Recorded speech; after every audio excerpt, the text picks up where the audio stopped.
அதாவது பதவியேற்று அர்ஜுனா ராமநாதன் சுயேட்சைக்குழு 17 என்ற இலக்கத்தில் ஊசி சின்னத்தில் போட்டியிட்டு 27,000 மக்களினுடைய பெரும் விருப்பு வாக்குகளை பெற்று பாராளுமன்றத்துக்கு தெரிவாகியிருக்கின்றார். இந்த நிலையில் அவர் பல்வேறு கூட்டங்கள், பல்வேறு அரசு சார்ந்த கட்டமைப்புகளுக்குள்ள ஊடுருவி அங்கு காணப்படுகின்ற பல ஊழல்களை வெளிக்கொணர்ந்திருக்கின்றார். இந்த வகையில் இப்போ அண்மையில் யாழ் மருத்துவமனைக்குள் சென்றிருக்கின்றார். யாழ்ப்பாண மாவட்ட மருத்துவமனைக்குள் அங்கு நடந்த ஒரு தவறு சம்பந்தமான விசாரணைக்கு சென்றிருக்கின்றார்.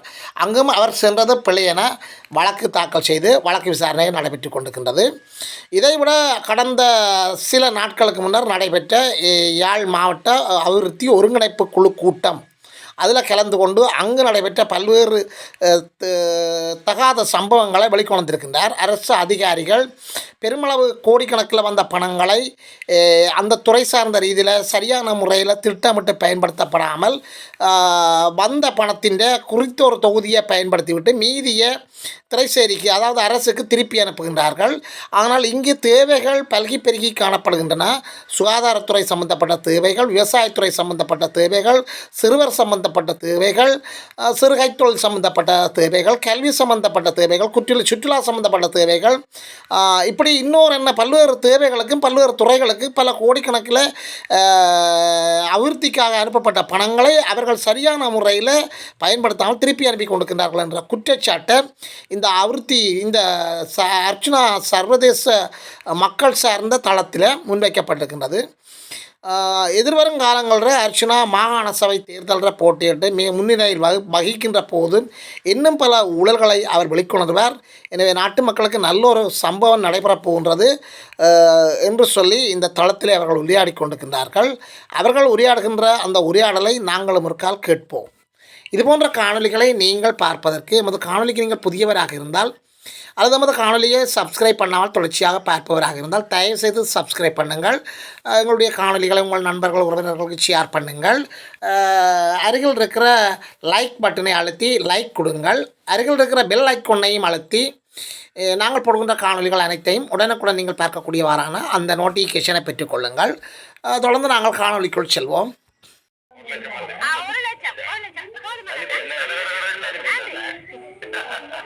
என்ன ராவணா 54,000 மில்லியன் 54 மில்லியனும் ஏதோ காசு வந்து 9 செலவழிச்சு மிச்ச மில்லியன் எவ்வளோ பயிற்சி கொண்டு 45,000 செலவழிக்கிறது. அதாவது வந்து மொத்தம் 6 கோடி காசு கிட்ட வந்த இடத்துல செலவழிச்சது வந்து 90 லட்சம் தான் செலவழிச்சிருக்கிறாங்க. 9 மில்லியன் அப்படி என்று சொன்னால் உங்களை என்ன செய்யலாம் என்று பாருங்க.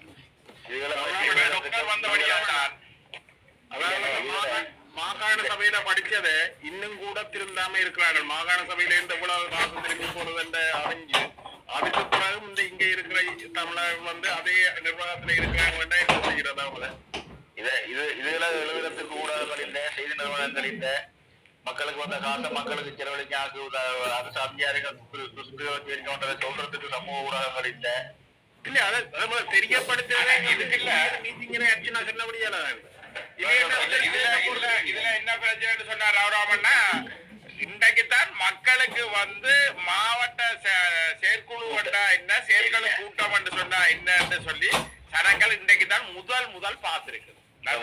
வர விளக்கங்கள் மக்களுக்கு சொல்லி விளங்கப்படுத்தினார். அதன் என்னென்ன செயல்பாடு ஆறு நஞ்சு செய்யறதோ அந்த அதிகாரங்கள் என்னென்ன பற்றி எல்லாம் சொல்ல விளங்கப்படுத்தினா அது கேட்டாக்களுக்கு தெரியுமோ தெரியாது அரும்பேடு மட்டும் திருப்பி விளங்கப்படுத்தி விடுறோம். அப்ப முதல் உலகத்துக்கே காட்டி இப்படி ஒரு பிரச்சனை இருக்கு, இங்க வந்துதான் காசுகள் இப்படி எல்லாம் நடக்கிறதுகள் என்றதை பற்றி இந்த உலகத்துக்கே காட்டி இருக்கிறேன். யோசிச்சு பாருங்க, ஒவ்வொரு விஷயங்களையும் நல்ல முறையில செயல்படுத்தி கொண்டு வர ஒரு மாதம் சம்பளமே எடுக்காத ஒரு மனிதராக ஒரு மாதம் கூட இன்னும் பயணிக்க இவ்வளவு பிரச்சனைகள் அம்பலத்துக்கு வந்திருக்கு.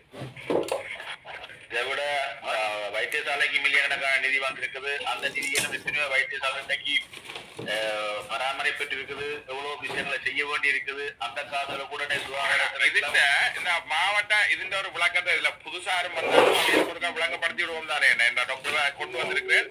இந்த மாவட்ட செயற்குழு கூட்டம் என்று சொன்னால் இதுல வந்து என்னன்னு சொன்னால் இது மாவட்ட செயற்குழு இது வந்து உண்மையில வந்து ஒவ்வொரு சுற்றறிக்கையில வந்து அரசாங்கங்கள் வந்து ஒரு கெசட் ஒன்றை வெளியிடும். அந்த கெசட்டின் வழியாக வந்து இந்தந்த இடங்களுக்கு வந்து இவ்வளவு பணங்கள் போகும் சொல்லிக்க வட மாகாணத்துக்கு வந்து இன்றைக்கு ஒரு 4,000 கோடி 5,000 கோடி 5,000 கோடி வட மாகாணத்துக்கு அனுப்ப கொடுபடுதுன்னு சொன்னார்.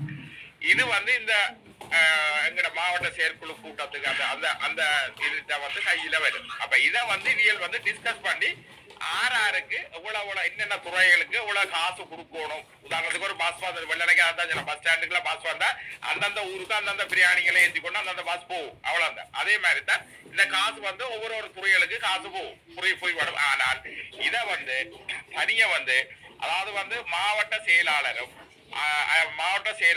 அது சேர்ந்த அரச உத்தியோகத்தர்களும் அதே மாதிரி எங்கட மக்கள் பிரதிநிதியாக வந்து எம்பி மேரும் சேர்ந்து இந்த எம்பிகளும் அரசாங்கமும் சேர்ந்துதான் இதை நடத்தலாம். ஆனால் இந்த செய்யக்க இந்த காசை வந்து 2 பேருக்கு ஒப்புதல்களும் மூலமா 2 பேரும் கலந்து ஆலோசிச்சு அந்த ஒப்புதல் மூலமா தான் அந்தந்த துறைகளுக்கு காசுகளை பிரித்து வழங்குறது. ஒவ்வொரு துறைக்கு இவ்வளவு. இப்ப உதாரணத்துக்கு போக்குவரத்து துறைக்கு வந்து நாங்கள் அவைகளெல்லாம் டிஸ்கஸ் பண்ணி கூட இல்லை இதுக்கு இந்த வருஷத்துக்கு வந்து ஒரு 25,000 கோடி காணும், அது 20 மில்லியன் காணும் அப்படின்ற ஒரு துறைகளுக்கே அந்த காசை பிரிச்சு எடுக்கிறது. ஆனா அதை வந்து தனிய மாவட்ட செயலாளர் அரசாங்க அதிபரும் அதை ஒன்றும் செய்து கொள்ள இயலாது. இல்லைன்னு சொன்னா எம்பிஆர் 2 பேரும் கூட்டு சேர்ந்து எல்லாருமா தான் அந்த காசை அமுல்படுத்தலாம். தனித்தனிய அதிகாரங்கள் இல்லவைகளுக்கு நாங்கள்லாம் செய்யலாம், நீங்க அரசாங்கம் செய்யலாம், இல்ல மக்கள் பிரதிநிதியாக செய்யலாம். இல்ல கூட்டு சேர்ந்தால் அந்த காசை நாங்கள் குறிச்ச துறைகளுக்கு வழங்குறது. அப்படி வந்து ஒன்றுல கூடி குறையாட்டு வழங்குறது. அப்படி அந்த காசுகளை வந்து அந்தந்த துறையில இருந்து எடுக்காட்டிக்கு திருப்பி அதை அந்த அடுத்த அந்த எவ்வளவு காலத்துக்குள்ளே அது செலவழிக்கணும். இல்லைன்னு சொன்னா அது திருப்பி போயிடும் அரசாங்கத்திட்ட, திருப்பி அந்த காசு ஒப்படப்படும் போயிடும். அப்படித்தான் இது வந்து ஒரு துறை. அதே மாதிரி மாகாண சபையில இப்படி காசு வந்து 500 மில்லியனுக்கு கிட்ட திருப்பி போடுறது. அப்ப இதோ இப்ப இந்த பிரச்சனை வந்து இப்படித்தான். அப்ப இதுலதான் இன்றைக்கு இந்த போக்குவரத்து சுற்றுலாத்துறைக்கு வந்து 6 கோடிக்கு கிட்ட ஒதுக்கி கிடக்குன்னு சொன்னா 60 மில்லியனுக்கு கிட்ட ஒதுக்கி இருக்குது. அந்த காசுல வந்து 90 லட்சத்தை தவிர மிச்சத்தை செய்யல. அப்ப நான் கேட்டேன், இப்ப நாங்கள் யோசிச்சு பாருங்க, உங்களுக்கு இந்த மழைக்கு தண்ணியும் இந்த காடுகள் இவ்வளவு பிரச்சனைகள் எவ்வளவு எல்லாம் இருக்குது கொண்டே போறாங்க. அப்ப ஏன் நீங்க இந்த காசு எடுத்து அதுக்கு நீங்க செலவழிக்க இல்லை? அப்ப இது ஆற்றப்புல இதை வந்து தட்டி கேட்கிறதுக்கு இந்த ஒரு அரசியல்வாதி கூட வக்கு இல்லை. இவ்வளவு காலம் ஒரு வக்கு இல்லாத இதெல்லாம் பற்றி கேட்கிறேன். அப்ப திரும்பி போனாலும் அரசியல்வாதியும் கேட்கிறேன், அரசாங்கமும் கேட்கிறேன். அரசாங்க உத்தியோகத்தர்களுக்கு கேட்காம திருப்பி சிங்கள தேசத்துக்கே காசு போகுது. அப்ப இதாட்ட சிங்கள தேசம் வந்து ஓரவஞ்சம் தமிழருக்கு செய்தா அந்த தமிழர் வந்து சோம்பொறி தனத்துல ஐயோ ஓரஞ்சேருவாங்க நாங்கள் பார்த்துக் கொள்வோம். டாக்டர் வந்து இவ்வளவுக்கு செய்து தந்திருக்கிறேன். இதுதான் இதுல பிரச்சனை. அது எல்லாம் என்னென்ன செய்யறது? நான் படிவா சொன்ன மாதிரி அவருக்கான ஒரு காலத்தை கொடுங்கோ, அவரை வேலை செய்ய விடுங்கோ, அவருக்கான சுதந்திரத்தை கொடுங்கோ. இதை விட ஒரு நாங்கள் எதிர்பார்க்காத பெரும் பெரும் மாற்றங்களை உருவாக்குறதுக்கான சிந்தனைகள் பயணிப்பார் கட்டாயம். உண்மையில நான் எனக்கு டாக்டர் தாரன்னா எங்கட ஒரு பிரதேச சபை சாரி எங்கட மாகாண சபை தேர்தல் ஒன்று வந்து சொன்னா உண்மையில எங்கட டாக்டர் வந்து ஒரு முதலமைச்சரா வெறுவேறா இருந்தோம்னு சொன்னா இன்றைக்கு கூட வழக்கு கிழக்குல அநேகமான பிரச்சனைகள் எல்லாம் மாத்திரம் கட்டுப்பாட்டுகளை வர இல்லை.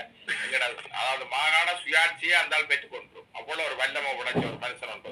மற்ற ஒரு சின்ன உலகாலமும் இதெல்லாம் பற்றியான பூரண ஒரு அறிவில்ல ஒரு டாக்டரா வந்தவர். ஆனா வரைக்கும் எல்லாம் வந்து உங்களுக்கு புள்ளி விவரங்கள் எல்லாம் எடுத்துக்கொண்டு வந்தேன் தெரியுமா? இதுக்கு இவ்வளவு இதுக்கு இவ்வளவு இதுக்கு இவ்வளவு காசு அவங்க எல்லாம் திகைச்சு போயில நிக்கிறாங்க.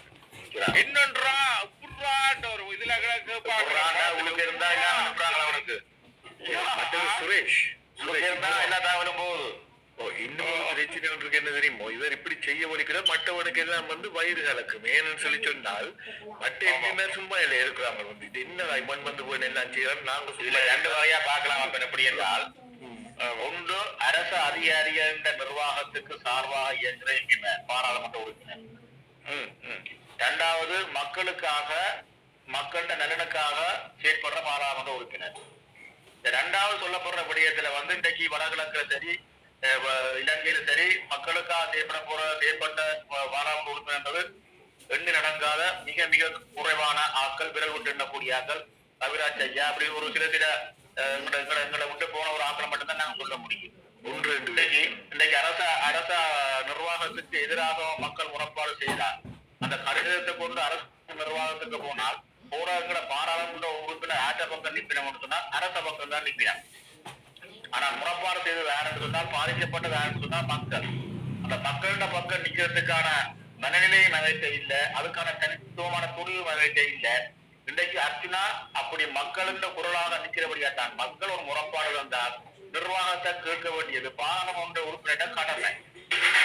எங்க வந்து நாங்கள் அரச நிர்வாகத்துல தலையிடக்கூடாதுன்னு சொன்னால் ஒரு காரியத்தை செய்யறதுக்கு பக்கசார்பான அரசியல் தலைவர்கள் தான் கூடாது மரியாதை இந்த சமூகம். அதாவது வடகிழக்குல அரச நிர்வாகங்கள்ல அரசியல் தலையீடு இருக்க வேணும். எப்படி நேர்மையான அரசியல் தலையீடு இருக்கணும். முறையற்ற அரசியல் தலைவர்கள் இன்றைக்கு வந்து டக்கலா சரியா இப்படி என்ன ஆகல சொல்லலாம். அப்படி முறையற்ற அந்த அரசியல் தலைவர்கள் தான் அரச நிர்வாகத்துக்கு இருக்கக்கூடாது. குறிப்பா சொன்னால் ஒரு நியமனம், ஒரு ஆள் அதாவது எம்பி ஆள் இல்லாட்டி இன்னரண்டி ஆள் இந்த நேரத்துல போய் அந்த பாராளுமன்ற உறுப்பினர் சிவாசன் அடிப்படையில் அங்க வழங்கப்படுற அரச தலையீடுகள் தான் தவறானவை. நேர்மையான அரச தலையீடுகள் அரசியல் தலையீடுகள் இன்றைக்கும் ஒரு சமூகத்தை முன்னேற்ற முடிய கீழ்நிலை நோக்கி கொண்டு போகாது. தான் தத்துவம். இன்னைக்கு இவ்வளவு பேரும் இன்னைக்கு ஓடித்திரி அந்த கூட்டத்தை பாத்தீங்கன்னு சொன்னால் அதுல 2 கூச்சல் போட்டு அவள வரும். என்ன பொறுத்த வரைக்கும் முறையற்ற அரசியல் அதிகாரிகள், முறையற்ற அரச அதிகாரிகள், முறையான அரசியல் அதிகாரிகள் என்று சொன்னால் சட்டம் போனா இருந்த அவ்வளவு பேரும் நேர்மையானவர்கள். ஏன்னு சொன்னா அதை கத்தினவின்னு சொன்னால் அர்ச்சனான்ற ஒரு நபர் தொடர்ச்சியாக இந்த விஷயத்தை செய்ய விடுவிட்டார் என்று சொன்னால் தாங்கள் தங்களோட கடமையில தாங்கள் செய்ய வேண்டிய ஊழல்களை செய்யறதுக்கான சந்தர்ப்பங்கள் இது இல்லாம போகும். அது மட்டும் செய்ய வேண்டி வந்துரும் ஒரு பயம் இருக்கு. அதுக்கு சார்பாக அந்த குழுவை கூட்டி நடத்தினவரும் நல்ல பொறுப்புணர்வோட நல்ல பதில்களை சொல்லி எனக்கு அது பேர் வருது இல்ல ஒரு ஆளுமிக்க ஒரு அரச நிர்வாகத்தின் இணைப்பாளராக செயல்பட்டிருக்கிறார். இவர் போன்றவர்கள் இந்த கேள்வியை கேட்க வரும். கேள்வி கேட்டாத்தான் இந்த சமூகத்துல மாற்றம் உருவாகும் என்ற ஒரு சிந்தனையை விதைக்கப்பட்டிருக்கு. இப்ப எனக்கு நான் ஏற்கனவே சொல்லிக் கொண்டு வரேன். இந்த ஊடகங்கள்ல இந்த சமூக பொறுப்பு வாய்ந்த ஊடகங்கள் தளங்கள் டிக்டாக் தளங்கள் எல்லாம் இன்றைக்கு சமூகத்துக்கான சிந்தனையை செய்ய வேண்டிய நேரத்துல சமூகத்துல நடக்கிற குறைபாடுகளையும் பிரச்சனைகளையும் மக்களுக்காக கலைக்க வேண்டிய நேரத்துல இன்றைக்கு லங்காசிரி ஐவிடி தமிழ் போன்ற ஊடகங்கள் மிக மிக கேவலமான தலைப்புகளை பார்த்தா தெரியும். நீங்க சொன்ன மாதிரி தரத்தினை கலைச்சு கொண்டு மக்கள் இனிமேல் இப்படி முறையற்ற ஊடகங்களை பார்ப்பதை தவிர்த்து இவர்கள் நம்ம வீட்டுக்கு அனுப்புவாங்க. இன்னைக்கு வடக்குல அண்ணா அவசரன் நீங்க சொன்ன நம்ம மாட்டீங்க. நான் ஐபிசி தமிழ் போய் அகிலன் என்று என் பெயர் அகிலன் வந்து நான் கலைக்கிறேன். நான் இப்ப கலைக்கிறதே நிப்பாட்டினேன். என்ன எடுக்கிற தலைப்பு முழுக்க எதிரான தலைப்புகளா தான் இருக்கு. வந்து பண்ற மாதிரி ஒரு தலைப்பை காணையில வந்து கொஞ்ச காலமா வந்து அவர்கள் இது வந்து வெளிநாட்டுல இருக்க ஊடகங்கள் தான் அதை வாங்கி விலைக்கு வாங்கியிருக்கு. நீங்க எல்லாரும் அரைஞ்சிருக்கீங்க. இவைதான் இந்த மாஃபியாக்கள். இதுதான் உண்மை நிலவரம். இன்றைக்கு இலங்கையில வடக்குல இருக்கிற புலம்பெயர் தேசத்துல இருக்கிற பெரிய பெரிய முதலாளி மேல் நான் நிறைய பேரோட சொல்ல விரும்புகிறேன். அவ இந்த நிறுவனங்களை தங்களோட இதுக்கு வாங்கி இன்றைக்கு மக்களை திசை திருப்பி தங்களோட பொருளாதார அடுத்த கட்ட வளர்ச்சிக்கான சிந்தனை போக்குல தான் நாங்க பார்க்கணும். ஒழிய மக்களுக்கான சேவை நிலம் சார்ந்த சிந்தனை நோக்கில சிந்திக்க தயாராக இல்லை. வாரவரையும் ஏதோ ஒரு கட்டத்துல ஒரு குற்ற உணர்வுகளை உள்ளாக்கி அவரை அந்த கடமையை செய்ய விடாம தடுக்கிறது தான் இன்றைக்கு வடக்குல இருக்கிற பெருக்கிய ஒரு பிரச்சனையாக இருக்குது.